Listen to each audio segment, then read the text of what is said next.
Olá pessoal, meu nome é Tomás, eu sou psicólogo clínico, psicoterapeuta, professor universitário e hoje eu trago para vocês um conteúdo falando sobre o conceito de finitude, nós como seres humanos que vamos morrer.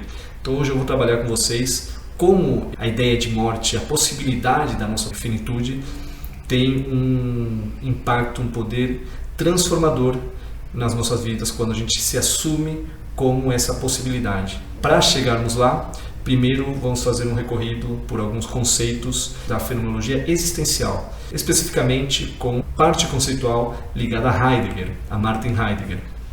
Porém, eu não vou ficar trabalhando de uma forma filosófica os conceitos, eu vou tentar trazê-los de maneira a que vocês possam ver a sua aplicação, não só em contexto clínico, terapêutico, mas também na forma como vocês podem trazer estes conceitos que a gente vai ver hoje para a sua própria vida, com o seu poder de transformação, uma vez que temos a possibilidade de criar consciência de que somos seres finitos, de que somos seres humanos que em qualquer momento a gente pode deixar de existir, pelo menos nesse plano, tá bem? Então, para chegarmos o conceito de morte, primeiro temos que ver que o ser humano é sempre um ser com o quê? Com outros seres humanos. Então eu estou aqui agora, mas para eu ter chegado até aqui, eu vivi uma experiência de vida que tive que lidar desde muito cedo com outras pessoas, começando com meus pais, com minha mãe, com meu pai, com a minha família. Logo depois tive que ir ao mundo, onde eu estive em diferentes escolas, conheci muitas pessoas, fui me desenvolvendo na sociedade e na relação com os outros. Então, o que vemos aqui é que a minha forma de ser, o meu Dasein, que é o ser aí, que é esse ser jogado ao mundo, quem eu sou, que a partir dessas minhas experiências no mundo eu fui criando uma relação de familiaridade com os outros, e isso eu carrego em mim. Então esse ser com, ele está sempre numa lida de se familiarizar ao seu ambiente, e a partir daí o que acontece? O mundo ele começa a ser criado na minha forma de estar na relação com o mundo, sustentado na relação com os outros, e daí o que vai sendo desenvolvido é uma relação de familiaridade, que também o Heidegger nomeia como sendo o conceito de agente. Então esse conceito de agente, ele vem a partir da convivência. Então a análise da convivência revela que o mesmo mundo se revela aos demais seres com quem se é nesse estado. Então a convivência, ela determina, nessa forma de trazer aqui, determina que o ser humano ele não está isolado, mas ele cria uma forma de estar no mundo na convivência com outros seres humanos. Então, na convivência cotidiana, os outros são encobertos na familiaridade da ocupação e da preocupação. Isso é, não surge a indagação pelo quem do outro, que já aparece como um padeiro, como um taxista, como um amigo, a namorada, o colega. O que acontece aqui é que eu estou num movimento de automatismo no mundo. Eu acabo estando ou realizando as minhas atividades de maneira a não me questionar sobre o que eu realmente estou fazendo aqui. Eu vou desenvolvendo o conceito de dever ser. Eu estou apenas sendo aquilo que eu preciso ser na relação com os outros. Eu acabo sendo aquilo que eu sinto de exigências do meu meio familiar, do meu meio social, do meu meio cultural. E esse movimento, ele vai se automatizando. Esse movimento de fazer escolhas a partir daquilo que vem de pressão de fora, de pressão dos outros, isso vai sendo cada vez ficando mais forte na relação que a pessoa tem com o mundo. Isso se a pessoa não tem esse cuidado de consciência de si, que é o que acontece muitas vezes. Então, na minha clínica, muitas vezes os pacientes chegam nesse estado de muita angústia, de muito sofrimento, porque eles estão vendo e vivendo a vida apenas nesse movimento de dever ser. Então a pessoa muitas vezes ela não acredita que pode viver diferente. Então ela vê essa relação com o mundo apenas como uma relação de exigência, onde o mundo está sufocando o seu ser. Por que está sufocando o seu ser? Porque ela sabe lá no fundo que muitas das escolhas que ela está fazendo não são autênticas dela. Não são escolhas que ela faria se realmente tivesse a liberdade de escolher o que ela quer. Então, muitos pacientes chegam nessas condições. Eles chegam nesse momento de se sentir muito pressionados, muito ofuscados na sua autenticidade, muito sufocado na relação com o mundo por estar no movimento de escolhas. Reparem só que eu falo de escolhas, não falo de comportamento. Por que eu falo de escolhas e não de comportamento? Porque o ser humano está sempre fazendo escolhas. Desde o momento que nós acordamos de manhã, no momento que a gente acorda cedinho, a gente já começa a fazer escolhas. Primeira escolha, se eu levanto da cama pelo lado direito ou esquerdo, se eu tiver essa escolha, né? Segunda escolha, se eu vou no banheiro, lá limpar o rosto, usar o banheiro, ou se eu vou direto pegar alguma coisa, ou direto para a cozinha. O que eu estou querendo mostrar aqui é que tudo que a gente faz, em todo momento, é uma escolha. Porém, muitas vezes estamos tão jogados ao cotidiano que essas escolhas acabam sendo automatizadas. Nesse momento, quando estamos jogados nos automatismos, deixamos de olhar para aquilo que realmente somos. Muitas vezes, quando nos jogamos nos automatismos, estamos apenas funcionando ou fazendo escolhas a partir daquilo que nos é exigido. Então, o trabalho terapêutico é fazer com que a pessoa comece a perceber se as escolhas que ela faz são escolhas autênticas ou são escolhas ligadas a esse dever ser, a essas exigências que vêm de fora. E, bom, até agora eu não falei da morte, a gente vai chegar lá, mas é importante que fique muito claro como o ser humano está sempre se relacionando com o mundo nessa relação com os outros, relações que a pessoa, mesmo estando no isolamento, ela carrega os outros pelos quais ela se desenvolveu na sua vida. Então o ser humano nunca é um ser humano sozinho, ele está sempre nessa relação com o outro. E bom, e aí entra o conceito de agente, que é a abertura compartilhada de mundo, determinando previamente os significados do que vem ao encontro do ser, absorvido nos afazeres cotidianos. Isto é, mundo já é desvelado pelos mesmos significados e conjunções que aparecem para todos nós, como um mundo comum. A tradição é preservada pela gente, no sentido de determinar o que é e como pensar, sentir e ser. Aqui, o que é importante notar? Que quando estamos nessa relação com o mundo o tempo todo, né, estamos lidando com o mundo que já tem pré-estabelecida uma forma de ser, uma forma de viver. Então o mundo ele já carrega uma série de significados de realidade. E nós absorvemos esses significados de realidade e vivemos a partir desses significados de realidade. A questão aqui é começar a identificar como são esses significados que eu carrego e o que eles me fazem sentir. Então, o movimento aqui é de ir fazendo esse afastamento daquilo que vem de fora e daquilo que eu represento como algo que pode me fazer bem. Então, existem vários sentimentos que podem surgir a partir de reconhecer esse dever ser. Muitas vezes a pessoa ela começa por reconhecer aquilo que ela não gosta, por aquilo que ela sente uma tensão, uma rejeição, emoções e sentimentos que lhe causam mal. E aí ela vai se afastando disso. Mas não tudo que vem de fora é negativo.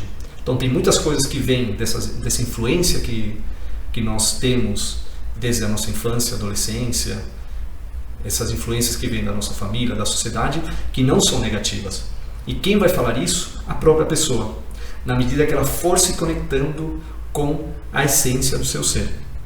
Então, são as prescrições de modos de ser que o mundo incessantemente fornece. Então o mundo vai fornecendo esses significados, essas prescrições de como eu tenho que ser, tornando cada existência como as demais do ponto de vista de seus modos possíveis de ser. Então, quando eu me jogo muito para esse dever ser, eu vou ficando num movimento de escolhas cada vez mais impessoal. Basicamente, eu vou perdendo, ou eu vou me perdendo do meu ser. Eu vou ficando como se eu fosse um mero robô mecânico, uma mera máquina de reprodução.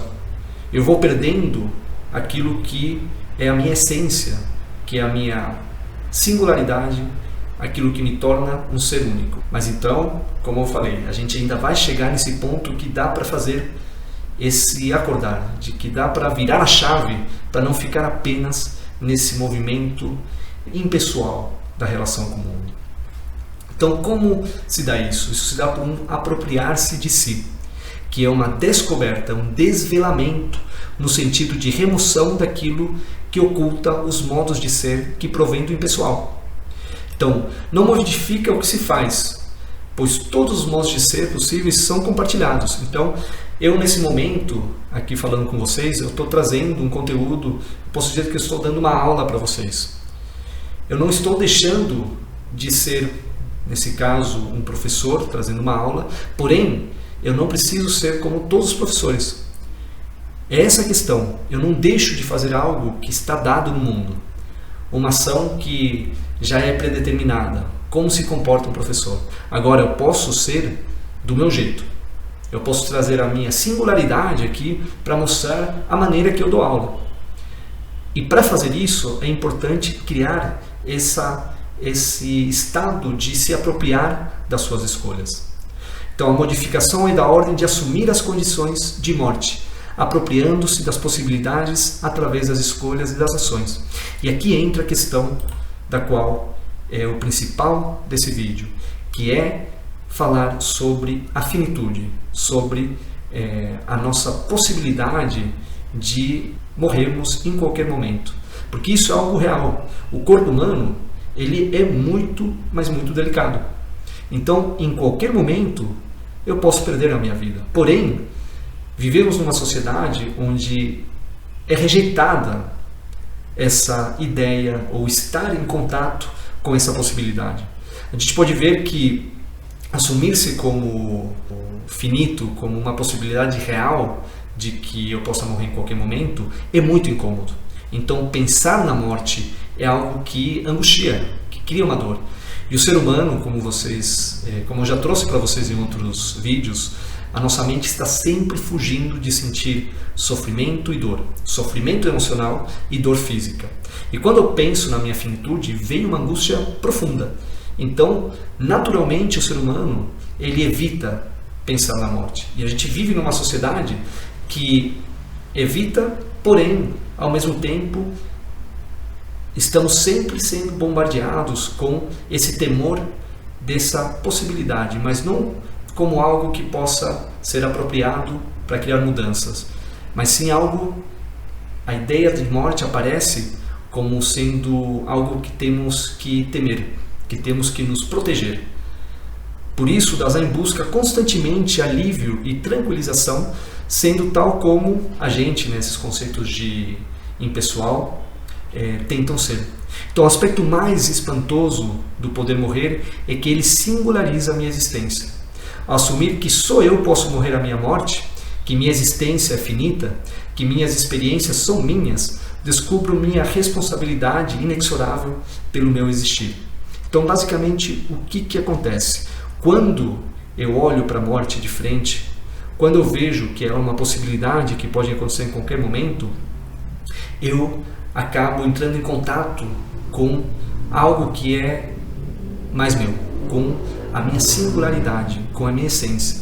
Então, quando eu trago essa possibilidade e olho para ela de forma sincera, eu consigo identificar aquilo que é do campo do impessoal e aquilo que é do campo do singular, daquilo que eu realmente quero para mim. Então, se eu trago essa possibilidade, se eu acredito que daqui que eu posso morrer hoje ou amanhã, as minhas escolhas vão ter muito mais valor. Eu vou tomar muito mais cuidado naquilo que eu vou fazer, porque cada momento é um momento único. E quando eu falo cuidado aqui, não é se colocar de maneira defensiva. Quando eu falo cuidado aqui, é me apropriar das minhas escolhas. Saber que aquilo que eu estou escolhendo pode ser a última ação que eu faça na minha vida. Então eu vou dar mais valor para tudo aquilo que eu faço. Dessa maneira a vida, ela toma uma cor, ela ganha mais sabor. Quando eu reconheço que a vida ela é muito delicada, cada momento acaba sendo um momento que pode trazer uma contemplação profunda, pois cada momento é único. E quando a gente vê com cuidado, a vida ela jamais se repete. Cada momento que a gente vive jamais será igual. Então, entrar nesse tipo de reflexão e ver como isso pode dar um novo sentido à vida, pode trazer uma nova luz sobre como eu vivo a minha vida, é extremamente poderoso. Então, existir é ser para a morte, é ser mortal. Vida e morte se copertencem. Ao singularizar-me, minha finitude revela que cada momento da minha vida é único e irrecuperável. Então, essa que é a grande questão do conceito de morte. Uma vez que eu reconheço que a minha vida é delicada e que existe a possibilidade de que eu possa morrer em qualquer instante, então cada momento da vida se torna um momento valoroso. Se formos ver, muitas vezes as pessoas passam por esse tipo de reconhecimento quando alguém próximo acaba falecendo, acaba desencarnando, acaba morrendo. Por quê? Porque aí a pessoa ela vive a finitude de forma mais próxima. Não só assim, também pessoas que passam, por exemplo, por doenças que existe a possibilidade de morrer, principalmente por pessoas que passam por tratamentos de câncer ou por acidentes graves onde a vida esteve por um fio. Geralmente a pessoa que passa por esse tipo de situações, ela acaba tendo uma mudança muito forte na vida dela, ela acaba tendo um despertar, ela deixa de fazer coisas, ela reconhece que pouco importam e ela vai direcionar as suas escolhas, a sua vida para aquilo que ela for ver que mais importa para si. Então, a gente pode ver muitos casos de pessoas que fizeram transformações profundas na sua vida a partir dessa experiência próximo da morte. Então, porém, a gente não precisa passar por essa experiência para fazer mudanças. Por isso é que trazer o conceito de finitude na clínica psicológica, no tratamento terapêutico com os pacientes, é muito importante. Eu vejo que quando eu sinto que a pessoa ela está muito, vamos colocar assim, desencanada das próprias escolhas, quando ela mostra pouco interesse pelo que ela está fazendo, eu faço ela refletir sobre a morte, eu faço ela pensar o quanto ela pode não estar viva no dia seguinte, o quanto ela na semana seguinte pode ser que a gente não se veja, não só ela, mas eu também. Então, ao fazer esse trabalho de criar consciência sobre a finitude, muitas vezes a pessoa ela tem um despertar, muitas vezes ela vai tomar atitude sobre situações que ela vive, que ela deixa passar, que ela deixa acontecer, situações que ela não está feliz, que ela não está conforme, mas que por essa falsa ideia de que temos muitos anos pela frente, digo falsa porque ninguém garante que eu esteja vivo até os 80 e tais. Eu espero estar vivo até mais ou menos essa idade. Bom, se eu estiver bem fisicamente, espero estar mais. Porém, quem que me garante? Não tenho garantia nenhuma disso. Então eu preciso viver não pensando que eu vou estar até lá vivo. Eu preciso viver cada dia como sendo único, sem perder essa esperança de viver até essa idade. A questão aqui é que quando eu ganho essa consciência, eu vou direcionar a minha vida, as minhas escolhas, e vou fazer esforços sobre aquilo que realmente importa para mim. Então, esse ser para a morte, como a gente pode dizer que o que é o morrer? Como esse conceito de agente lida com o morrer. Então, o acesso à experiência de morte parece só ser possível em terceira pessoa. Outro modo possível é a banalização do morrer. Casos de morte, óbito, acontecimentos ou acidentes que advêm de fora do existir. Então a gente vê a morte sempre com uma distância, porque é a morte do outro. Na verdade, a morte a gente vê como um conceito bem ambíguo, né? Porque a morte ela é uma experiência que quando vem, não há volta. Então a gente vê a morte com uma distância e com muito temor. Então a vida cotidiana transforma o morrer em casos de óbitos alheios que asseguram que ainda estou vivo. Então se dá essa relação. Ver o ser humano geralmente tem um fascínio pela morte. Por quê? Porque é a morte do outro. Quando eu vejo que o outro morreu, eu estou confirmando que eu estou vivo. Esse modo de lidar com a própria morte se atualiza no comportamento de evitá-la e adiá-la. Então a gente vê que na sociedade, primeiro, se vê com essa distância, e quando alguém fala de morte, vocês podem ver até que tem esses tipos de comportamentos populares, de bater na madeira para afastar a morte, ou certas doenças como câncer, as pessoas nem falavam o nome da doença para não atrair a morte. Então, essas são formas que a população em geral, ou esse conceito de agente, do impessoal, lidam com a finitude, de maneira mais distante. Então, ser mortal é existenciário, fundado a pluralidade de modos possíveis de lida cotidiana com a morte, que tem a característica comum de esquivar. Então, isso que eu vinha falando, um modo geral, as pessoas, o caráter impessoal do ser está sempre esquivando, afastando a possibilidade até de pensar na morte. Mas então qual que é a proposta heideggeriana para lidar com a morte?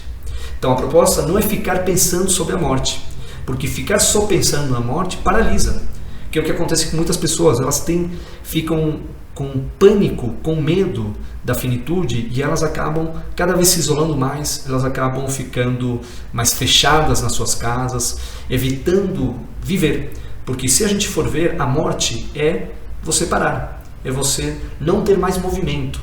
Se a gente vê, a vida é movimento. Se você decide se proteger por medo da morte, em última instância você está se matando já. Porque você está deixando de viver, você está deixando de ter movimento. Então a vida é o quê? A vida são escolhas. Escolhas em ação. Se a gente for ver bem o que é o existencialismo é você estar sempre fazendo escolhas. Cada escolha determina uma ação, uma relação com o mundo. E quando a gente reconhece a nossa possibilidade de finitude, reconhece que somos muito delicados, então essas escolhas são escolhas apropriadas. Eu vou me implicar naquilo que eu escolho, porque eu não sei se eu vou estar vivo amanhã para fazer diferente. Então, mais bem é assumi-la. Isso exige que a morte, permaneça como uma possibilidade. Então é importante ver a morte não como algo que me paralisa, mas sim como um motivador de fazer mudanças sobre aquilo que eu realmente quero na minha vida. Então, é a possibilidade mais própria do Dasein, que é o ser humano, que é o ser aí, pois subjaz ao ser em jogo da minha existência e ninguém pode substituir-me no meu morrer.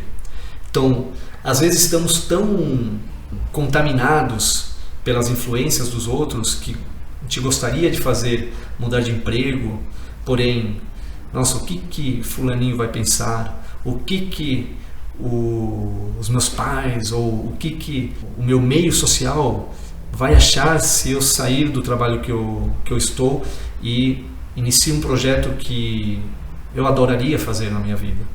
Pois bem, se você fica pensando no que o outro vai pensar e isso está te limitando a fazer essas mudanças, pense o seguinte: se você morrer, o outro vai continuar na sua vida. Ele vai continuar pensando ou deixar de pensar em você. Então, não espere deixar passar a vida para quando você esteja próximo do leito da morte, próximo de bater as botas, pensar, putz, poderia ter feito diferente, poderia ter feito aquilo que eu queria, mas deixei a minha vida passar. Então, se aproximar do conceito de morte ajuda a olhar realmente o que importa e poder se arriscar em fazer movimentos, em deixar a vida mais plena, em deixar a vida mais viva sobre aquilo que a gente realmente quer. Então, a morte é irremissível, pois não se articula a outros entes do interior do mundo em possibilidades existenciais. Então, não tem a ver com os outros, tem a ver apenas comigo mesmo. É insuperável, como extrema e derradeira possibilidade. Então, quando ela vier, não há volta. É certa e indeterminada, pois não é possível saber de antemão como é essa experiência e, portanto, uma ameaça constitutiva do existir. Então, a morte, se a gente olha para ela, está carregando ela aparece como uma ameaça. O importante é não ficar apenas nesse lugar da ameaça, e sim trabalhar com ela como motivador de transformação e de ação. Então, o ser mortal é tecer biografia, tornar-se alguém lidando com coisas e outros, uma trança de história compartilhada que acontece sobre o fundo e em direção à morte, constituindo-se como sentido. Então, ser psicólogo fundamentado nessa linha heideggeriana exige que se assuma a existência própria e do outro com quem se encontra como ser mortal. Este pode ser um dos aspectos centrais da contribuição de Heidegger para a psicologia, sua compreensão do ser humano, a partir dessa relação do ser com a morte. A analítica existenciária não é apenas um compêndio de existenciários, é um caminho de apropriação da sua existência. E para finalizar, eu vou trazer para vocês uma reflexão que eu fiz sobre a morte. É uma breve reflexão existencialista sobre a morte. Ela vai chegar, não sei quando nem como, mas é a única certeza que tenho na minha vida. E quando ela chegar, meus amigos, eu vou saber. E é muito bom ter essa noção de que a qualquer momento a morte pode vir, não para ficar apavorado dela, bem pelo contrário. Como é algo inevitável, insuperável e absoluto, não preciso me preocupar com ela de antemão. Do que sim preciso me ocupar é de me apropriar bem das escolhas que faço enquanto estou vivo. Isso sim está no meu poder. Escolher como viver cada momento, já que ele realmente pode ser o último. A morte não traz apenas o fim de um ciclo, mas, por sobretudo, dá a qualidade única de cada momento que vivemos. Ela nos lembra constantemente que a vida é única, que cada momento jamais se repetirá, que ela pode ser bela e, se quisermos, podemos encontrar um sentido que nos transcenda. Enquanto mais estamos conscientes das escolhas que fazemos, menos tememos a morte, já que se ela vier, não haverá arrependimento, só a certeza de que vivemos uma vida plena e sincera com o nosso próprio ser. Então é isso, pessoal. Espero que tenham gostado. Deem o seu like, isso ajuda muito o canal a se propagar. Quem quiser também pode me seguir no meu perfil do Instagram e também se inscreva. Bom, aqui temos uma área de comentários. Fiquem bem à vontade de comentar, se gostaram, se não gostaram, do que gostaram. E eu vou ficar bem contente em responder. Tá bem, pessoal? Então nos vemos nos próximos vídeos. Até!